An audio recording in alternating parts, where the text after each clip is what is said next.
Testament. Are you familiar with like kind of what happened between the Amalekites and the Israelites? Sure. Okay, awesome. Would you say that God is morally just and that it was a good thing that God commanded the Israelites to unalive not just the men, but the women, children, infants, and animals? So here's the problem with what you said. Did he really choose to unalive the women, children, the animals? Because just in a few verses later, he says, oh, by the way, don't marry into them. It's as if to say the Houston Texans played the Oakland Raiders and they annihilated them. You wouldn't expect them to be there the next day, or the same more for language. Secondly, I need to ask you this. Are you pro-choice? I would say that's kind of irrelevant with... Oh, no, Maddie. It's very relevant. Are you pro-choice? Yeah, but my...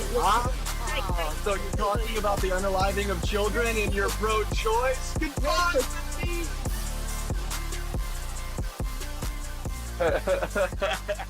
Hey, we're dealing with a smart young lady, right? And she wants to engage the omnibenevolent attributes of God, and of course she goes to the Old Testament where she says these are atrocities. How can a good God do X, Y, Z?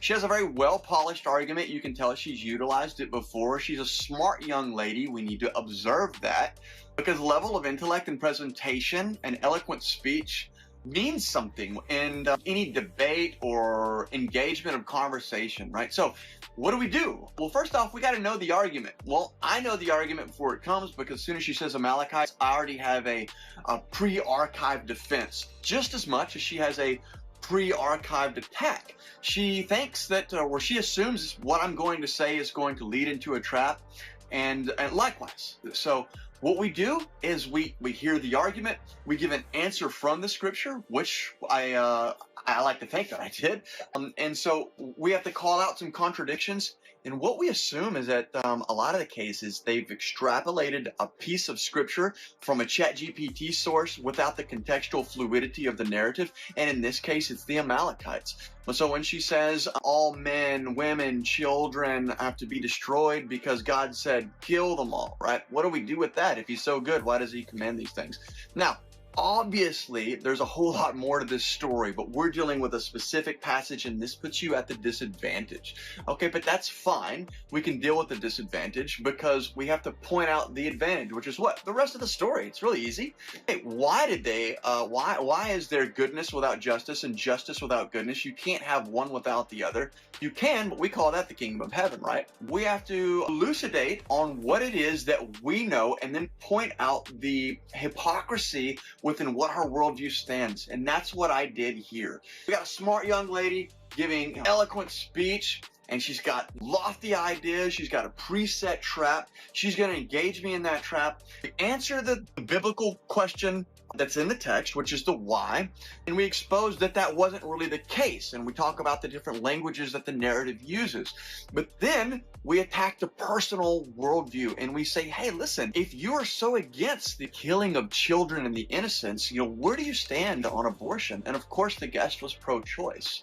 And so at that point, I felt no need to advance the conversation any further, because progress at that point would be null and void, because there's a huge flaw in her worldview. She has a problem with the God of the Bible executing any judgment, but then she'll say it's innocent, and how can that judgment be righteous? And in the same breath, she'll help people right into Planned Parenthood, where they literally do just what she's complaining about. At that point in time, the argument's pretty much over, and we just move on to the next guest. If this happens and you're not on a social media panel, you expose the hypocrisy and you say, hey, listen, I understand that you have some problems with the text, but I think you need to work on some of the justification that you're using in your own worldview to commit such atrocious acts as the ones that you're attempting to point out within my biblical worldview, which strictly forbids these things, right? At the same time, we have to do it in gentleness and kindness.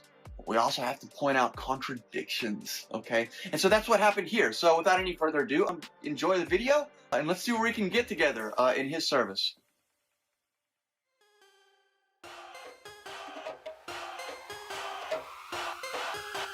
You can't stop! Can't stop, won't stop. Where the brakes at? I give him that ditty bop. Like, take that, take that, take that, take that. I'ma put in work. I'ma do that ASAP. Throw my faith in rap.